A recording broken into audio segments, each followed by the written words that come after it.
So, I'm looking to pull some crappie out of the local lake here in the next few weeks or so. And I was telling a friend about this just today. And he had mentioned a mutual friend of ours named Matt. And mentioned that Matt got some crappie out of his, there was a place that he rented here in a town near me where he had a little pond, and lo and behold, there was crappie in the pond.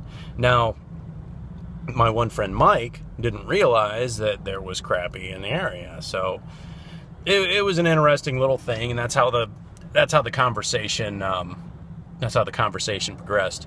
But the interesting thing about it isn't about the fish. It's about Matt. He was able to afford the trip down here because he had won $10,000 or $8,000 or something like that on a scratch-off ticket. Now, Matt's one of those friends you have that he goes through a lot of hard times, but he always seems to land on his feet. You know, he always gets that good job. He always wins in the lottery ticket. And he's just one of those people. And I was thinking about it recently, like, you know, there he was. There's an example of how he got that fishing trip or that rental place from a scratch-off ticket of all things, you know. And he's always winning a few $100s here and a few $100s there. But you know why Matt always lands on his feet? I figured this out the other day. It's because he's always putting it out there, man. He's always going after it. You know, he never sits down and thinks like, oh man, I'm not good enough for that job. Oh, I'm never gonna win. Oh, I can't possibly compete with that. He just goes out there, man. He just goes for it. And he runs like hell, and he gets these jobs. He spends money like it's nothing. I mean, this guy, I guarantee you, this guy's blown through a couple of $1 million in his lifetime, and he's only maybe just going on 40, easily. You know, he's had those jobs.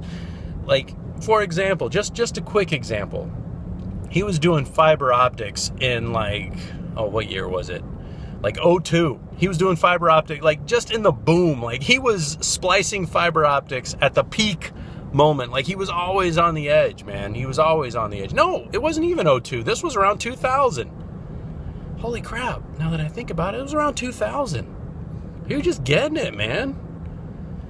But it's not because he's lucky or because, you know, the sunshine smiled down upon him when he was born or God feels sorry for his situation. No.